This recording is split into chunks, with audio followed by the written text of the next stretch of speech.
오늘부터 우리 고린도 전서 사도 바울의 바울 서신에 해당하는 그런 놀라운 말씀을 우리가 이제 묵상하게 되는데, 이 고린도 전서는 AD 53년경에 사도 바울이 지금 에베소에 있으면서 고린도에 있는 성도들을 기억하고, 그리고 그 고린도에 있는 성도들을 사랑하는 마음으로 그들에게 서신을 보내서 믿음으로 권면하고 위로하고 격려하는 그러한 내용이 이 고린도 전서예요. 이 고린도 교회는 사도 바울이 무려 1년 6개월 동안 그곳에 머물면서 사도 바울이 직접 세운 교회입니다. 그러니까 사도 바울에게 있어서 고린도 교회는 남다른 사랑이 있는, 그렇죠? 그런 교회임에는 틀림이 없어요. 그래서 그 사랑, 그 애정을 가지고 이제 고린도 교회 안에 이런저런 많은 문제들이 일어나고 있는 것을 알게 됐어요. 그래서 믿음으로 그런 문제들을 잘 해결하기 위해서 이렇게 믿음의 서신을, 그러니까 목회 서신이죠. 목회 서신을 통해서 그런 문제를 복음 안에서 잘 해결하도록 권면해 주고 있는 그런 놀라운 말씀이에요. 우리가 그동안에는 로마서를 묵상했잖아요. 로마서는 신학적이고 교리적인 그런 깊이가 있는 그런 말씀이에요, 로마서는. 그러나 이 고린도 전서, 고린도 후서는 신학적인 깊이가 있다기보다는 아주 실제적인 교회 안에서 신앙생활하는 성도들이 우리가 어떻게 신앙생활을 해야 하는지, 이런 실제적인 부분들을 아주 조목조목 구체적으로 잘 가르쳐주고 있는 그런 놀라운 말씀입니다. 이 고린도라고 하는 이 도시는 영어로 말하면 고린토조마이, 고린도인처럼 행한다, 이런 말이에요. 고린도조마이라고 하는 말은 이거는 성적으로 문란한 사람들이라고 하는 그런 의미를 가지고 있는 거예요. 그러니까 이 고린도라고 하는 도시 자체가 헬라 문명의 중심지 역할을 했고, 당시 무역과 상업의 중심적인 그런 도시였어요. 그러다 보니까 경제적으로는 대단히 풍요로웠고, 당시 그 문화적으로도 대단히 그 문화의 수준이 그 당시 사람들의 눈에 비춰봐서는 화려하고 또 수준이 높았어요.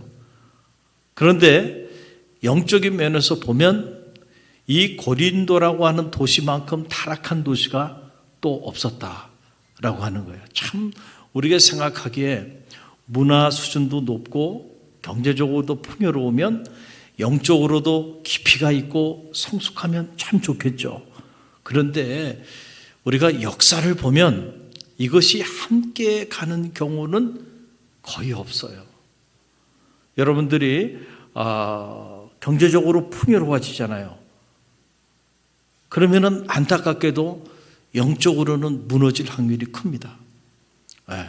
우리가 이걸 알아야 돼요. 이거는 개인의 삶뿐만 아니고 국가의 운명도 마찬가지예요. 이스라엘의 역사 전체를 봐도 마찬가지입니다. 아모스 시대 경제적으로는 가장 번영했습니다. 그러나 영적으로는 가장 타락한 시대가 되고 말았어요. 마찬가지예요. 고린도라고 하는 도시가 경제적으로 대단히 풍요로웠어요. 문화적으로도 당시 헬라 문화의 상징이 이 아프로디테 신전 같은 것들이 이 고린도에 다 있었습니다. 대단히 그 시대의 문화를 상징하는 그러한 도시였어요. 그러나 영적으로는 고린도라고 하는 도시만큼 타락한 도시가 없었다라고 하는 그런 얘기예요. 겉으로는 화려했지만 속은 병들어 있는 도시, 겉으로는 이 세속적인 번영을 구가했지만은 그러나 영적으로는 혼탁한 도시, 이것이 당시 고린도였어요. 그런데 이런 고린도에 사도 바울이 복음 들고 들어갑니다. 그래서 그곳에서 1년 6개월 동안 복음을 전하면서 고린도 교회라고 하는 교회를 세워요. 이런 혼탁한 도시 한복판에 교회가 세워진 거예요.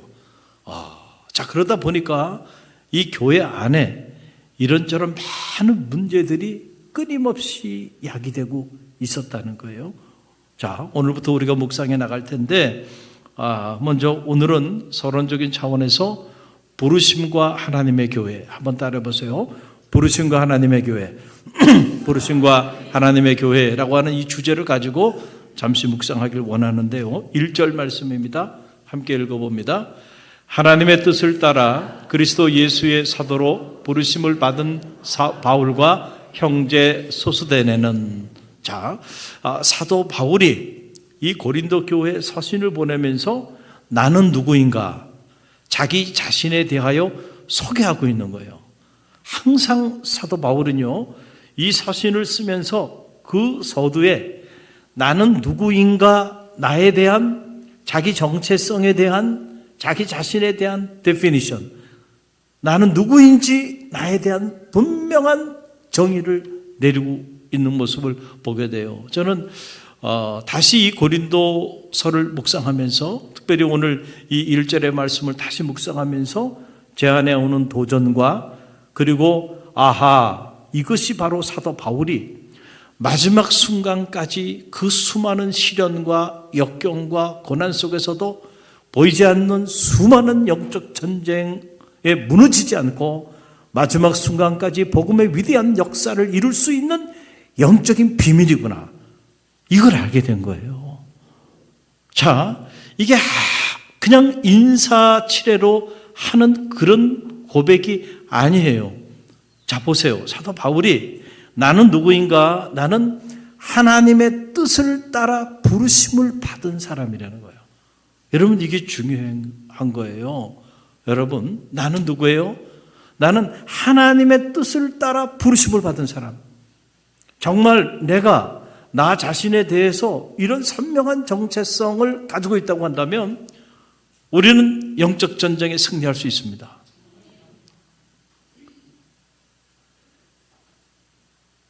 부르심의 주체가 사람이 아니고 하나님이야. 그리고 그 하나님이 당신의 뜻을 따라 나를 부르셨어. 그러면 나는 어떻게 살아야 되지? 당연히 나는 그분의 뜻을 따라 살아야죠. 너무 선명한 거예요, 이게.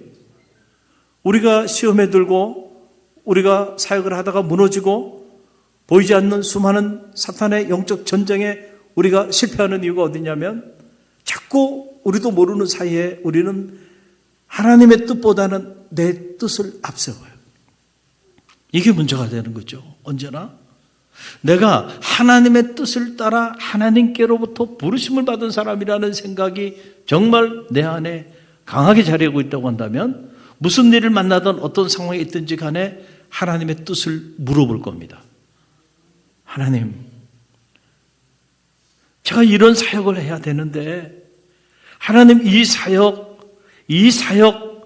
하나님, 이 사역을 통하여 행하고자 하시는 하나님의 뜻은 도대체 무엇입니까? 그걸 물어보게 돼 있잖아요. 이걸 통해서 내 뜻을 이루려고 하는 게 아니잖아요. 그렇죠? 그러면 반드시 하나님의 뜻을 물어야지. 어떻게 하나님의 뜻을 물어요? 여러분, 우리가 기도하지 않고 하나님의 뜻을 알 길이 없다니까. 기도하지 않으면 자꾸 내 뜻이 앞서가게 돼 있어요. 어쩔 수가 없어. 기도를 통하여 나를 복종시키지 않으면 자꾸 내 자아가 올라와. 그러니까 내 의지대로, 내 감정대로 살게 돼. 그렇게 하게 되면 하나님의 뜻을 그르치게 된다는 거예요. 할렐루야. 그래서 정말 오늘 소망교구가 하나님 앞에 헌신을 결단하고 헌신 예배를 드리며 나가는데, 여러분의 헌신이 정말 주님이 기뻐하시는 헌신이 되기를 간절히 바랍니다. 그리고 이 뜻은 먼저 우리 교구장님과 목자님, 부목자님들이 어떤 생각을 가져야 되냐면은, 나는 누군가? 나는 하나님의 뜻을 따라 부름받은 교구장, 하나님의 뜻을 따라 부름받은 목자, 하나님의 뜻을 따라 부름받은 부목자, 하나님의 뜻을 따라 부름받은 목장원이라는 자기 정체성이 분명해야 한다. 그러면은요, 하나님의 뜻이 세워지면요, 그럼 모든 문제가 다 해결되는 거야. 할렐루야. 그러나 하나님의 뜻이 사라지고 내 뜻이 모락모락 올라오기 시작하면은 5만 가지의 문제들이 문제가 되기 시작하는 거야. 각자가 자기 뜻을 이야기하기 시작하면은 공동체는 무너지게 돼 있고 사탄은 그걸 노리는 거예요. 여러분, 예수님이 마지막 십자가를 짊어지시기 전에 감람산에 올라서 떨어지는 땀방울이 핏방울이 될 정도로 사력을 다하는 강청 기도를 하시잖아요. 그때 주님의 그 기도의 내용을 우리는 너무 잘 알고 있잖아요. 아버지요, 아버지요, 할 수만 있거든 이 잔을 내게서 제하여 주옵소서. 그러나 내 뜻대로 마옵시고 아버지의 뜻대로 되기를 원하나이다. 정말 주님이 내 마음이 힘들어 죽게 되었다. 그러니까 제자들에게 주님이 이렇게 나약한 모습을 보인 장면은 그 장면밖에 없어요. 얼마나 도망치고 싶으셨으면, 얼마나 그 십자가의 그 고난의 잔만큼은 피하고 싶으셨으면 마음이 무너져 죽게 되었다는 거예요. 주님 마음이. 그러면서 기도하는 거예요. 할 수만 있거든 아버지요, 이 잔을 내게서 제하여 주옵소서. 피하고 싶어. 이것만큼은 못하겠어. 그러나 내 뜻대로 마옵시고 아버지의 뜻대로 되기를 원하나이다. 자기 뜻을 죽이고 초복종시키고 결국 누구의 뜻을 받드는 거예요? 하나님의 뜻을 받들잖아요. 오늘 우리가 주님의 제자의 길을 걸어가고 있고, 오늘은 종료주일이고 내일부터 고난주간 특별 새벽 성회가 이루어지고 있는데 나는 누구인가? 아버지의 뜻을 따라 부르심을 받은 사람이라고 하는 사실이 여러분 가운데 다시 새겨지게 되기를 간절히 바랍니다. 그러면은 가정에서 또 교회에서 직장에서 사회에서 여러분들이 항상 하나님의 뜻을 묻게 돼 있어요. 사람과의 관계에서 여러분에게 주어진 일을 추진하는 과정에서 끊임없이 아버지, 당신의 뜻이 무엇입니까? 그 뜻을 이루어 드리는 삶을 살게 돼. 그러면은 여러분의 인생도 빛나는 인생이 될 뿐만 아니고 여러분의 생애를 통하여 하나님 아버지의 뜻이 이루어지는 역사가 나타나는 거예요. 우리 갈릴리 교회도 마찬가지죠. 통째로 하나님의 뜻이 세워지는 교회. 그러기 위해서는 내 뜻이 죽어야 돼.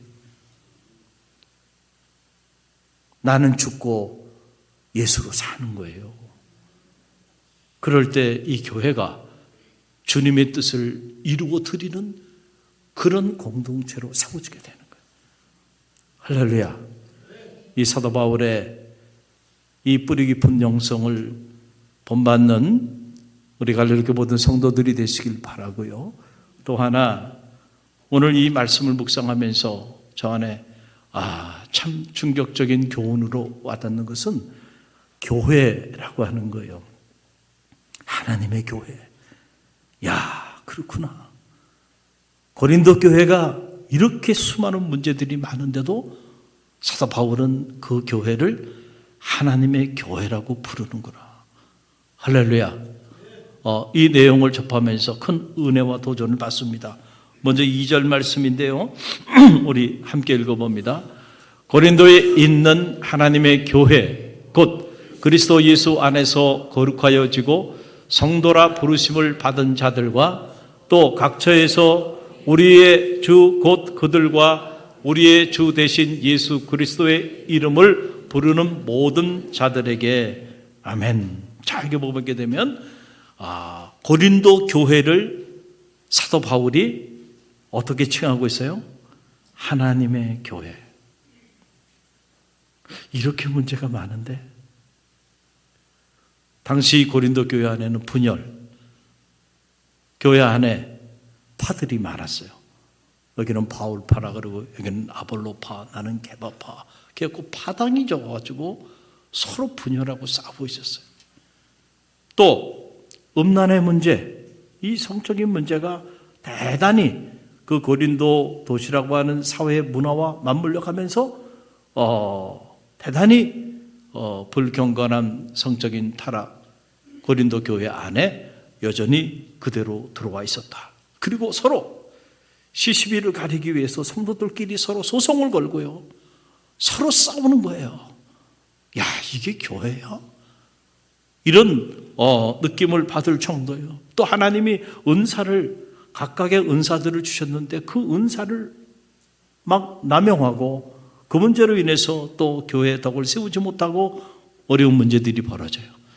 또 예배를 드리는 문제 가지고도 논쟁이 일어나서 교회가 혼란한 가운데 자리하게 되었어요. 한마디로 말씀드리면 당시 고린도 교회는 문제가 많은 교회야. 뭐가 많은 교회요? 문제가 많은 교회야. 그런데 사도 바울은 이 문제가 많은 이 교회를 하나님의 교회라고 부르고 있다는 거예요. 할렐루야. 여러분, 이게 은혜인 줄 믿으시길 바랍니다. 여러분, 교회는 그 자체가 하나님의 나라가 아닙니다. 아직 하나님의 나라는 이루어지지 않았어요. 그 하나님의 나라를 이루어 가기 위해서 이 땅에 하나님의 교회를 세워주신 거야. 그러니까 교회 안에는 알곡도 있고 축정이도 있어. 또 교회 안에는 의인도 있지만 여전히 아직도 자기의 죄를 참여하지 못한 죄인도 있어. 영적으로 보면은 교회는 영적인 병원이에요. 여러분, 병원이 우리는 좀 몸이 아프지 않은 사람들만 왔으면 좋겠어. 깨끗한 사람, 건강한 사람, 그런 사람들만 우리 병원에 오면 참 우리 병원 분위기도 좋고 병원 관리하기도 편하고 너무너무 좋을 것 같아. 그러면 여러분, 그게 병원입니까? 그게 병원이에요. 병원에는 누가 가는 곳이에요? 환자가 가는 곳이야. 아픈 사람들이 가는 거야. 피를 흘리고 고통 가운데 신음하는 사람들이 응급실에도 가고 병실에도 그런 사람들이 가서 치유함을 받고 회복돼서 나오는 것이 어디예요? 병원이에요. 교회도 영적인 병원이야. 그러니까 이 교회 안에는 다양한 영적인 환자들이 이곳에 모여 있어요? 모여 있지 않아요? 모여 있는 거야. 어떤 분들은 이 사실을 잘 몰라서 교회가 왜 그래? 이렇게 얘기하는데 교회가 그런 거예요. 교회 안에는 그렇게 부족한 사람들도 있는 거야. 우리가 다 의로워? 아니에요. 그럼 여기 하나님의 나라가 도래한 거죠. 그렇죠? 의로운 사람도 있지만은 이제 연약한 자들, 죄인들, 원수된 자들도 이 자리에 있는 거예요. 알곡도 있고 축정이도 있어요. 그러나 그 사람들이 점점 성화되어 가면서 시간이 지나가면서 거룩하여지고 온전하여지고 하나님의 백성이 되고 주의 자녀로 성숙해져 가는 그런 역사가 일어나고 있는 영적인 현장이 어디예요? 이게 교회예요. 할렐루야. 우리가 그런 마음을 가지고 교회를 바라다 보면 이해하지 못할 일이 없어요. 그럴 수도 있지. 한번 따라해보세요. 그럴 수도 있지. 어떻게 그럴 수가 있어? 이러면 안 된다니까. 그럴 수도 있지. 그럴 수도 있지. 그렇잖아요. 우린 다 연약하니까 그럴 수도 있지.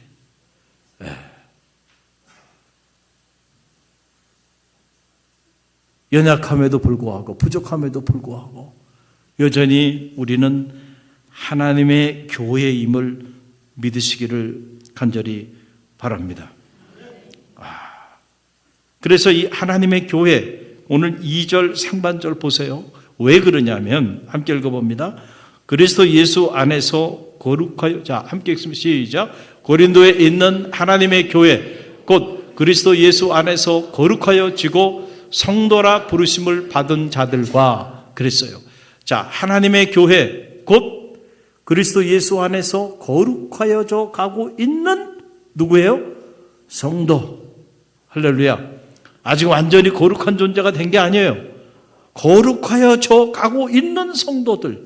누구 안에서? 예수 그리스도 안에서. 할렐루야. 여러분, 이게 은혜예요. 어떤 아이가 밖에 나가서 막 그냥 흙탕물에 뒹굴면서 놀다가 그러고는 이제 집으로 이렇게 오는데 이웃에 있는 아주머니가 그 아이를 보니까 아이가 너무 지저분해.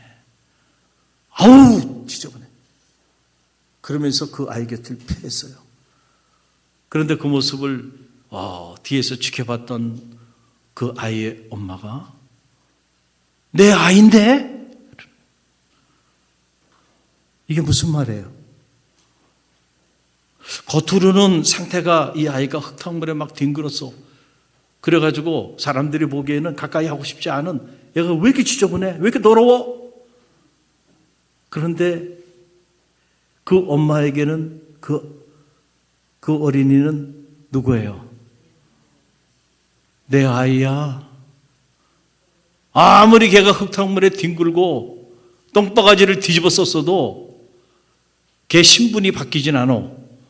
걔 신분은 누구예요? 내 자식이야. 그렇잖아요? 할렐루야. 우리가 때로 이렇게 거룩하여져 가는 과정 속에서 때로는 흙탕물을 뒤집어 쓸 때도 있어요.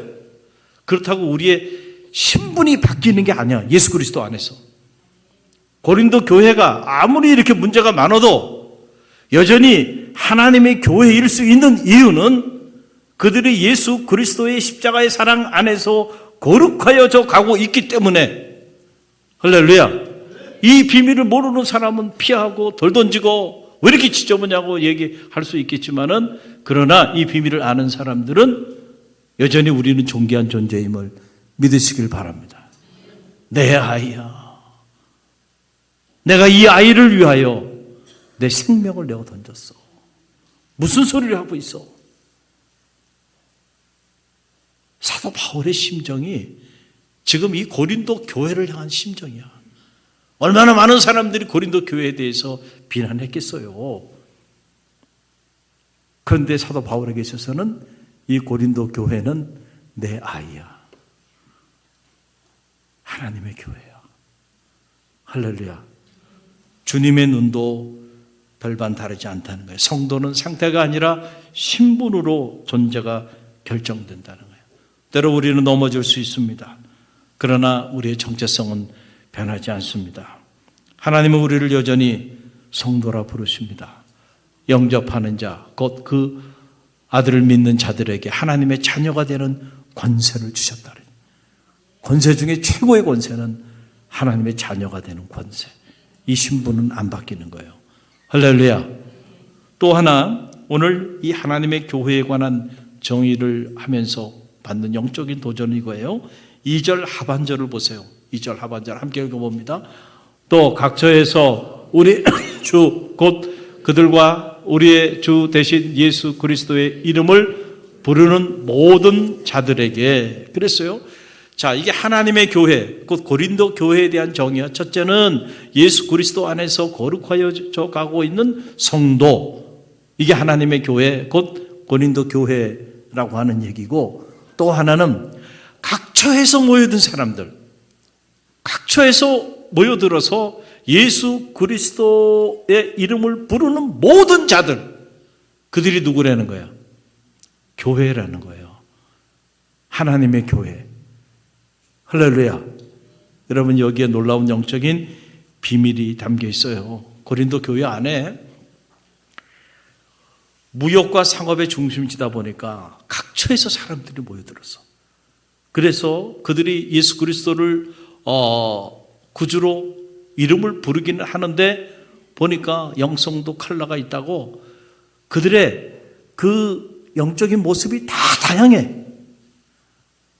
그러다 보니까 갈등도 생기고 그러다 보니까 이런저런 분열도 많이 일어나게 되는 거예요.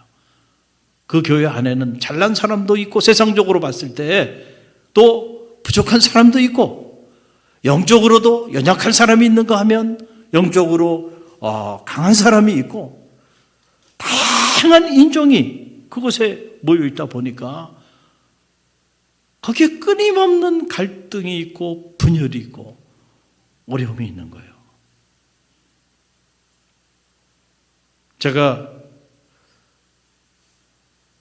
예수 그리스도를 구주로 영접하게 된 가장 큰 이유는 사실은 저는 주님을 몰랐어요.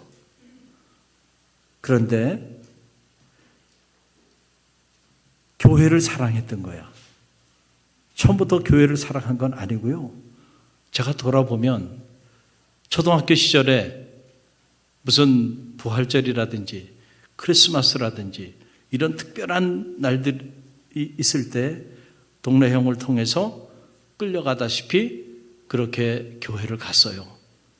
그런데 그때마다 교회 분위기가 너무 좋았어요. 항상 환대받는 분위기였어. 무슨 받는 분위기요? 환대받는 분위기. 내가 열심히 항상 나오는 어린이도 아닌데 나를 이렇게 환대해 주네. 한 번은 추수감사절 때, 지금도 잊혀지지가 않아요. 연극 공연을 하는데 아니 이재훈한테 그동안에 교회 다니는 아이들은 역할을 해가지고 또 연극도 하고 뭐도 하고 그럴 수 있지. 나는 그냥 구경꾼으로 그냥 구경이나 하면 되지. 제 마음에 그런 생각을 가지고 갔어요. 그런데 선생님이 저를 보더니 너도 오래. 그래서 저는 가슴이 막 뛰더라고요. 나를 왜 부르지? 그들이 저한테도 배역을 맡기더라고요. 너도 하래 같이.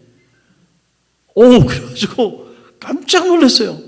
그러면서 제가 딱 한마디, 대사는 딱 한마디야 보니까 그 볏짚 단 그거를 뒤집어 쓰고 나와가지고 저는 벼입니다 이거 한마디 하는 거야. 근데 지금도 제가 기억이 나요. 근데 제가 그 한마디, 딱 그 대사 딱 한마디예요. 그 한마디 하는 건데, 근데 저를 이렇게 거기에 껴줬어.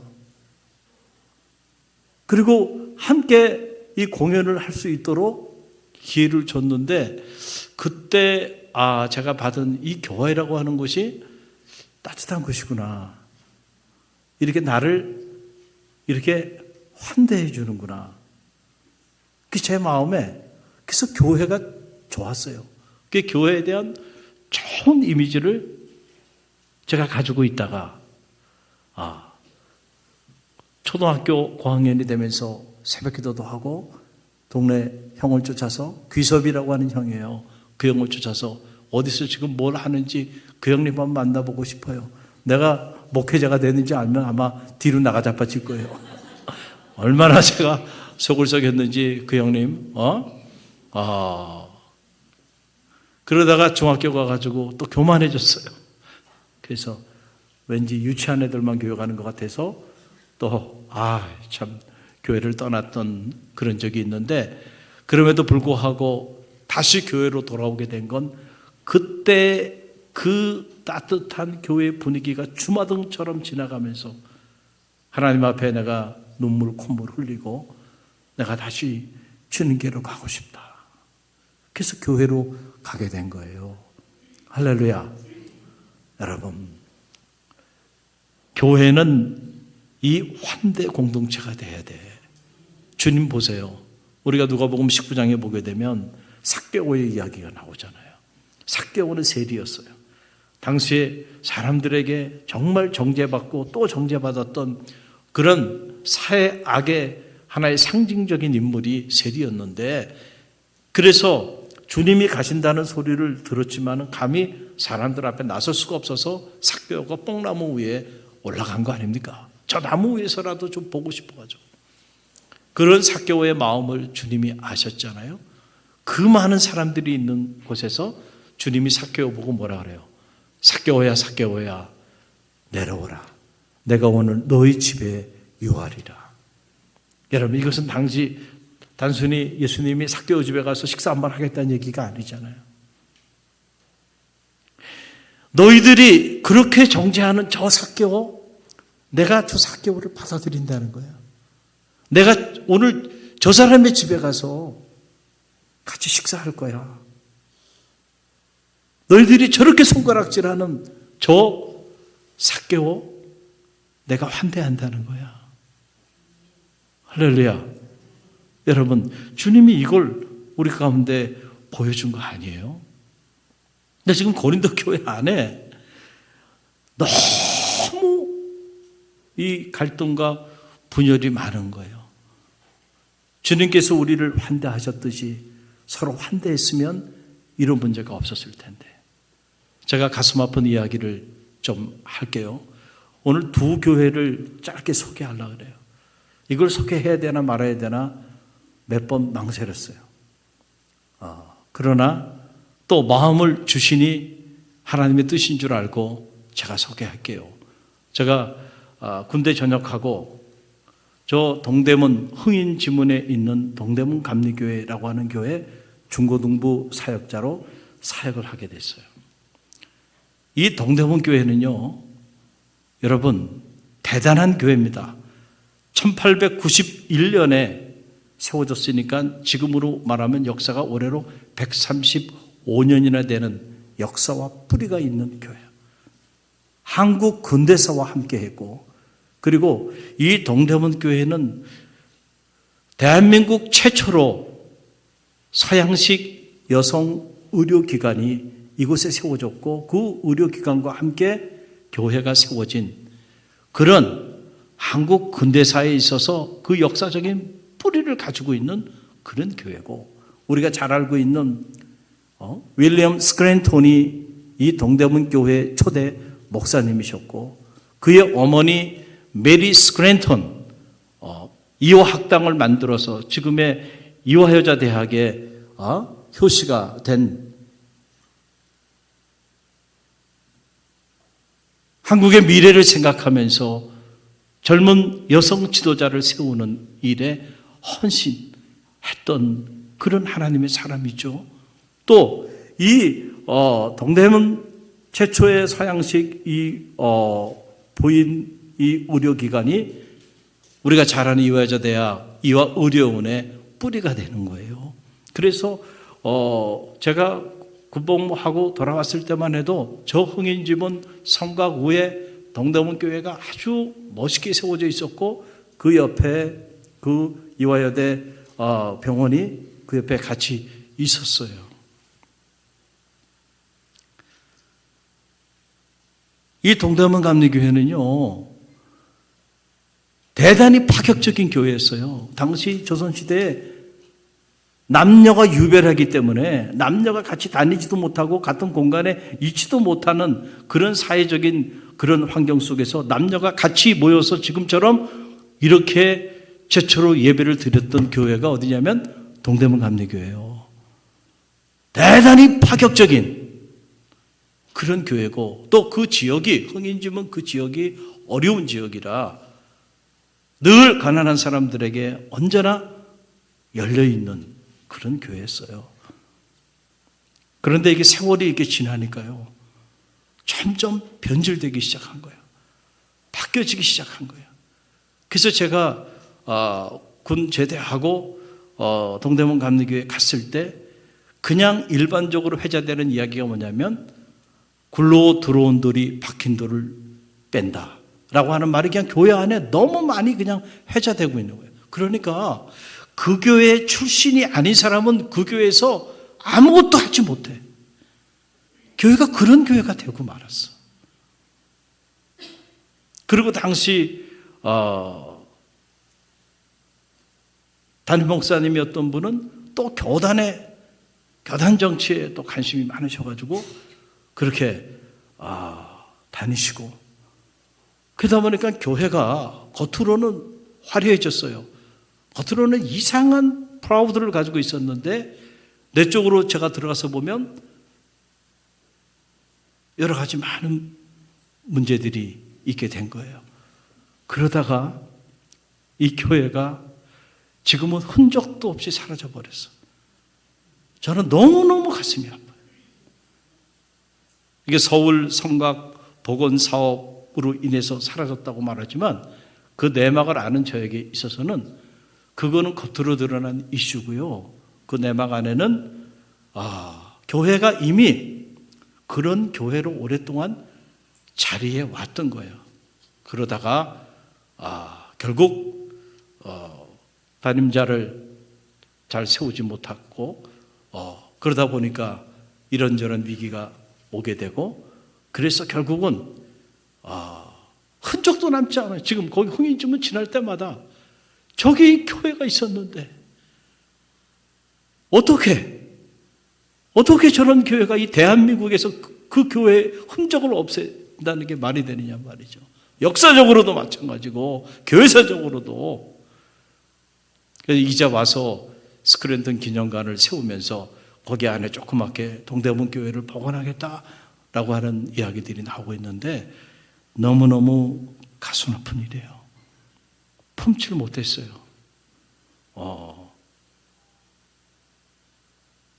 여러분 갈릴리 교회가 이런 교회가 되지 않게 되기를 간절히 바랍니다. 다른 걸 자랑하면 안 돼. 주님을 자랑해야 되고 말씀을 붙잡아야 돼. 할렐루야. 역사가 깊으면 뭐 하겠어요? 여러분 우리가 붙잡아야 되는 그런 것들이 아니에요. 교회가 뭔지를 알아야 돼. 또 하나 제가 소개시켜드리고 싶은 교회는 제가 존경하는 얼마 안 되는 목사님 중에 한 분이에요. 척 스미스 목사님이라고 아시는 분은 아실 수도 있으리라 생각이 들어요. 저 캘리포니아 코스타메사에 1965년에 이 척 스미스 목사님이 25명의 히피 청년들을 데리고 교회를 설립합니다. 제가 이 교회를 배우기 위해서 1년 동안 이 교회를 출석했어요. 지금은 세상을 떠나셨어요. 척 스미스 목사님이. 그런데 미국 교회가 지금 뭐 감리교는 말할 것도 없고 감리교는 이미 두 쪽이 나가지고 무너져 내리고 있고요. 기성교단들이 다 무너지고 있는데 이 척 스미스 목사님이 설립한 갤보리 채플은요.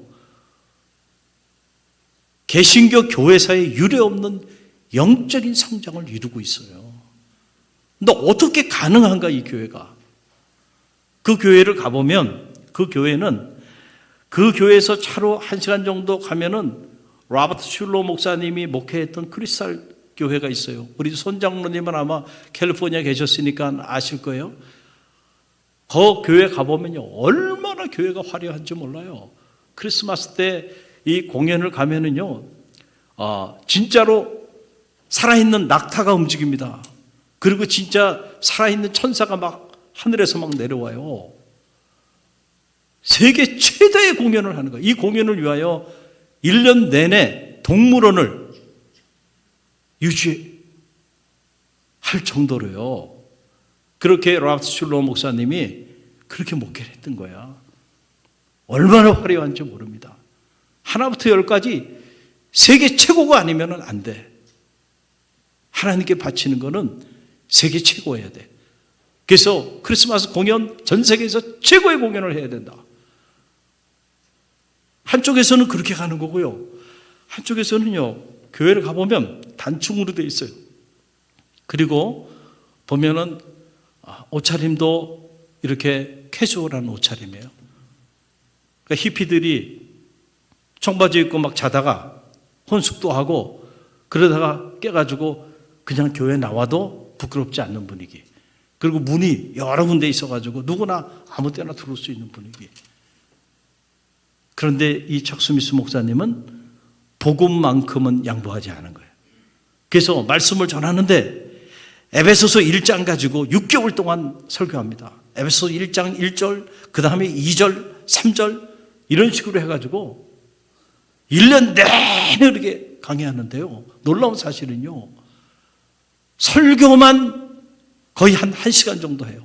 그것도 똑같은 목소리로. 그런데 놀라운 사실은요. 말씀이 선포되기 시작하면 교인들이요 막 우왕좌왕하다가요 이렇게 찬양을 부르고 그 다음에 이제 말씀이 선포됩니다. 그러면은 지금 여러분 같은 이런 분위기야. 거의 1시간을 똑같은 톤으로 말씀을 전하는데요 그 말씀에 빠져드는 거야. 할렐루야. 그래서 아침에도 저녁에도 월요일부터 토요일까지 매일같이 말씀이 강해되고 선포되어지는 거예요. 일주일 내내 프로그램이 진행돼요. 그런데 당시 미국은 지금도 그렇지만 평일에 모든 모임들이 다 사라지기 시작하고 주일에도 결국은 다 없어지고 주일 오전 1시간 예배 드리는 것만 남아있는, 흔적만 남아있는 그런 영적인 환경에서 그 교회는 월요일부터 주일까지 매일같이 단계별 성경 공부도 있고 성경 말씀이 선포되는 거야. 그런데 이 갤버리 채플은요 모이는 사람의 숫자가 그냥 웬만하면 수천 명이 넘는 거야. 지금은 전 세계적으로 2,000 교회 이상이 네트워킹을 가지고 갤버리 채플이 미국뿐만 아니고 전 세계적인 네트워킹을 가지고 그렇게 영적인 부흥의 역사를 이루어가고 있어요. 어떻게? 그런데 라프트 슐러 목사님의 이 크리스탈 교회는 지금 사라졌습니다. 저는 우리 갈릴리 교회가 사라지지 않게 되기를 간절히 바랍니다. 아무리 지금 대단하다 할더라도요 무너지는 건 시간을 필요로 하지 않더라고요. 한순간에 무너지더라고요. 무너지지 않으려면 뭘 붙잡아야 돼요? 말씀을 붙잡아야 돼. 할렐루야. 복음으로 나가야 돼. 복음을 붙잡아야 돼. 세상적인 거 찾아가면 안 돼요. 그거 붙잡다가는 한순간에 촛대가 옮겨질 수 있다라고 하는 거고요. 우리가 복음 안에서 주님의 사랑이 흘러넘치는, 누구도 포용하고 누구도 환대하고 누구도 받아들이는 주님의 십자가의 사랑 앞에서 여러분 그 사랑에 여러분 품지 못할 일이 뭐가 있겠어요? 할렐루야. 그 사랑으로 우리가 모두를 품고 차별하지 말고 그 사랑으로 우리가 다 거룩하여져 나아가는 그런 과정 가운데 있는 거룩한 성도들의 모임으로 우리 갈릴리 교회는 영원히 자리하게 되기를 주님의 이름으로 간절히 축원드립니다.